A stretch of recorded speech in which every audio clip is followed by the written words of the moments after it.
हर हर महादेव दोस्तों, बहुत बहुत स्वागत है आपका फिर से एक नए वीडियो में। ये वीडियो होने वाला है सावन के महीने के उपलक्ष्य में। जैसा कि आप सभी जानते हैं कि सावन का महीना 4 जुलाई से शुरू होने वाला है और अधिक मास होने के कारण जो सावन है वो 2 महीनों का होने वाला है। इसका मतलब है कि इस साल शिव जी की कृपा हम सभी पर जमकर बरसने वाली है। वैसे तो शिव जी यानी कि भोलेनाथ बहुत ही भोले हैं और हम सभी उनके बच्चे हैं, तो वो हम सभी पर छोटे छोटे से काम करने से ही बहुत जल्दी खुश हो जाते हैं। वैसे तो उनको एक लोटा जल चढ़ा दो, एक बेलपत्र चढ़ा दो या एक चावल का दाना चढ़ा दो, इतने में ही वो खुश हो जाते हैं।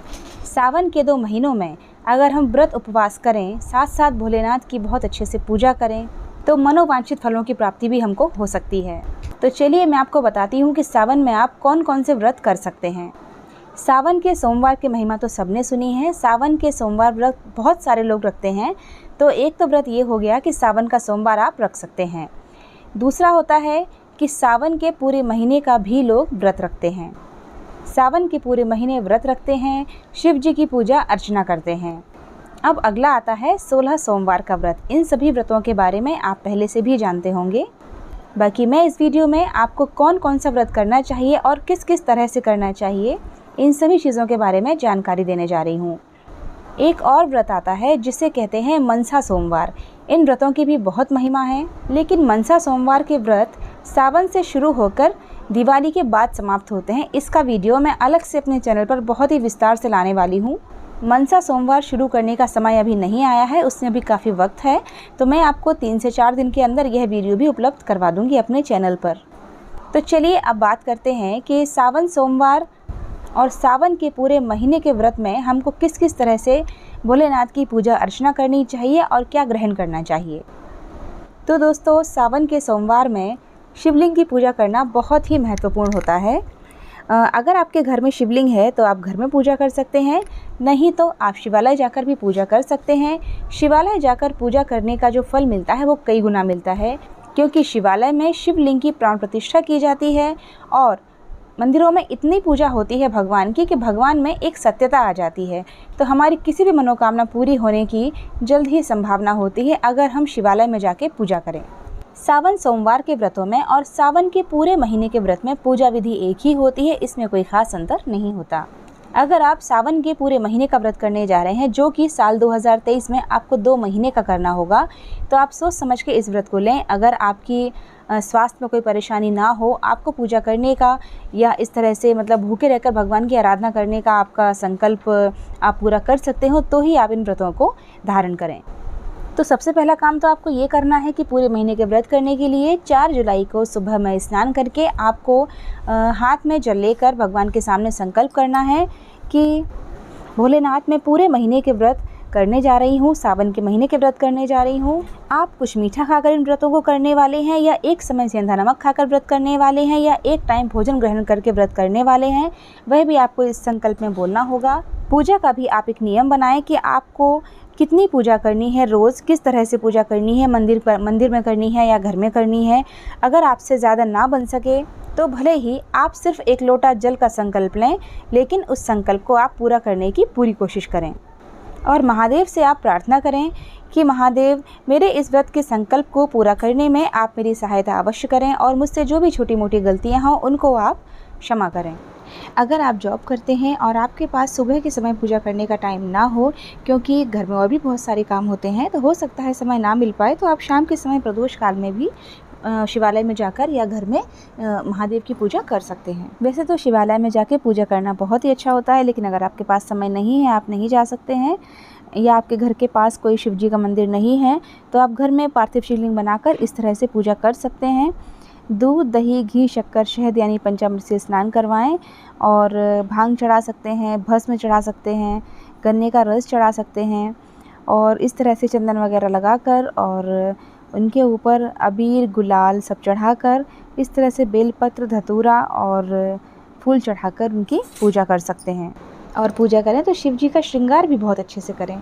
और अगर आप शिवालय में जाके पूजा करते हैं तो मंदिर में जाकर अगर आसपास शिव जी के आसपास कहीं फूल वगैरह पड़े हों, कुछ ऐसे अस्त व्यस्त पड़ा हो, तो उसको सबसे पहले तो जाकर आप उसको ठीक करें। उसके बाद फिर शिव जी को जल से स्नान करवाएं, फिर उनको दूध, पंचामृत जो भी आप ले गए हैं उससे स्नान करवाएं। फिर से शुद्ध जल से स्नान करवाएं। थोड़ा सा गंगा जल मिलाकर ले जाएं अगर जल में, तो बहुत अच्छी बात है। और बस जो भी सामग्री आपके पास हो, चंदन, अबीर, गुलाल, सब उनके ऊपर चढ़ाएं, बेलपत्र चढ़ाएं। चावल अवश्य आप साथ में लेकर जाएं, चावल ज़रूर चढ़ाएं। ध्यान रहे कि चावल टूटे हुए ना हो। शिव जी को हमेशा घी का ही दीपक लगाया जाता है, तो घी का दीपक साथ में लेकर जाएं। और सोमवार के दिन बेलपत्र नहीं तोड़े जाते हैं, तो ध्यान रहे कि आप संडे के दिन बेलपत्र तोड़वा कर ज़रूर रख लें।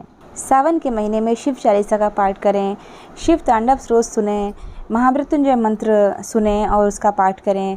और वैसे तो सावन के महीने में शिव पुराण का पाठ करना या सुनना बहुत ही अच्छा माना जाता है। एक ऋतु फल अवश्य चढ़ाएं आप सोमवार के दिन या सावन के पूरे महीने में अगर आप व्रत कर रहे हैं। और अगर आप घर का बना हुआ कुछ मीठा प्रसाद चढ़ाना चाहें तो चढ़ाएं, बहुत ही अच्छी बात होगी ये तो। मीठा हलवा बना लें, सिंगाड़े के आटे का हलवा बना लें या रवे का हलवा बना लें। फलाहारी व्रत कर रहे हैं तो सिंगाड़े के आटे का बनाएं, आलू का हलवा बनाएं, लौकी का बना सकते हैं और कद्दू की खीर बना सकते हैं, साबूदाने की खीर बना सकते हैं। सावन के पूरे महीने और सावन के सोमवार की पूजा विधि एक जैसी ही है, इसमें कोई अंतर नहीं होता है। बस इतना ध्यान रखें कि अगर आप पार्थिव शिवलिंग बनाएं तो उसको उसी दिन विसर्जित कर दिया जाता है, अगले दिन के लिए नहीं रखा जाता है। अगले दिन फिर से नया शिवलिंग बनाकर पूजा करें। अगर आप घर में पार्थिव शिवलिंग का निर्माण करते हैं तो आपको रोज़ बनाना होंगे और रोज़ विसर्जित करना होंगे। अगर आपके घर में शिवलिंग नहीं है, आप मंदिर भी नहीं जा सकते हैं, तो आप शंकर भगवान और माता पार्वती सहित पूरे परिवार की फ़ोटो रख लें और उनकी पूजा करें। लेकिन ध्यान रहे जितनी भी पूजा करें पूरे मन से, प्रसन्नता के साथ और पूरे भाव से करें, क्योंकि भगवान भाव के भूखे होते हैं और भोलेनाथ तो वैसे भी बहुत भोले हैं, बहुत जल्दी ही अपने भक्तों पर प्रसन्न हो जाते हैं। अगर आपके पास बिल्कुल समय नहीं है और आप व्रत करना चाहते हैं तो आप व्रत करें। और सिर्फ इतना भी आप कर सकते हैं कि आप शंकर जी को जल चढ़ाएं मंदिर में जाकर, जो भी आपके पास में मंदिर हो उसमें जाकर आप जल चढ़ाएं और उसमें से थोड़ा सा जल बचाकर आप बेलपत्र के पेड़ में चढ़ाएं। ऐसा माना जाता है कि बेलपत्र का पेड़ हमारे सिर से बड़ा होना चाहिए, मतलब जितनी हमारी हाइट है ना उससे ऊंचा होना चाहिए। उस बेलपत्र में आप जल चढ़ाएंगे तो आपको बहुत जल्दी फ़ायदा होता है, महादेव की बहुत कृपा प्राप्त होती है, क्योंकि महादेव को बेल बहुत पसंद है, बेलपत्र का पेड़। वैसे तो इतना ही बहुत है। इसके अलावा अगर आपके घर के आसपास कहीं आकड़े का पेड़ लगा है तो आप उसमें जल चढ़ाएं, बहुत ही अच्छा होता है ये। इसके अलावा आप शमी के पेड़ में जल चढ़ाएं, शमी पत्र में जल चढ़ाने का भी बहुत महत्व होता है। तो आप अगर ये छोटे छोटे से 2-3 काम कर लेंगे या आप शंकर जी के मंदिर और बेलपत्र में ही जल चढ़ा देंगे तो भी ये मानिए कि आपके सावन की पूजा में बहुत हद तक मतलब पूरी हो जाएगी। आपको अलग से बहुत ज़्यादा कुछ करने की ज़रूरत नहीं है। अगर आपके पास समय नहीं है, आप नहीं कर सकते हैं तो एक काम और करना है दोस्तों, आपको सूर्य देवता को भी ज़रूर से आपको जल अर्पित करना है, क्योंकि हमने किसी देवता को साक्षात नहीं देखा। एक सूर्य देव ही ऐसे देव हैं जो हमें साक्षात दिखाई देते हैं, तो उन पर जब हम जल चढ़ाते हैं तो उनकी किरणें जब हमारे ऊपर पड़ती हैं तो सारे रोग और दोष हमसे ले लेती हैं। और जैसा कि आप वीडियो में देख रहे हैं, ये मैं खुद भी करती हूँ ये सब चीज़ें, ऐसा नहीं कि सिर्फ आपको बता रही हूँ। और वाकई में इन सब चीज़ों का फ़ायदा होता है, क्योंकि अगर हम कुछ करते हैं ना तो एक अलौकिक शक्ति सी हमको महसूस होती है अपने अंदर कि सब ठीक हो रहा है। अगर कुछ प्रॉब्लम भी होती है ना तो उन प्रॉब्लम से लड़ने की ताकत हमको मिलती है इन सब चीज़ों से।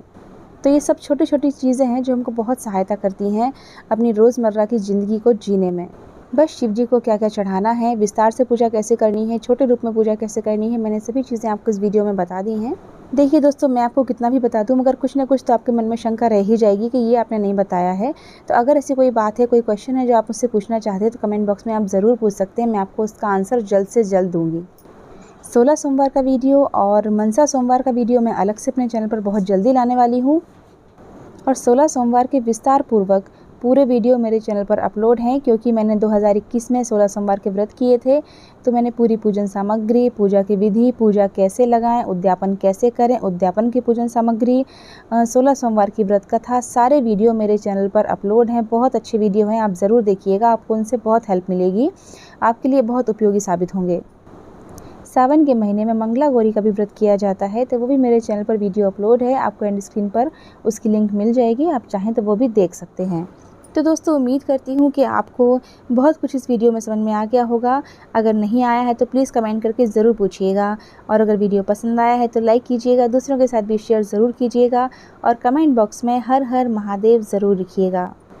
बहुत जल्दी मैं फिर मिलूँगी आपको एक नए वीडियो में नई जानकारियों के साथ। बहुत अच्छे वीडियोस के लिए मेरे चैनल को सब्सक्राइब ज़रूर कर लीजिएगा, ऐसे ही उपयोगी वीडियोस आपके लिए लेकर आती रहूँगी।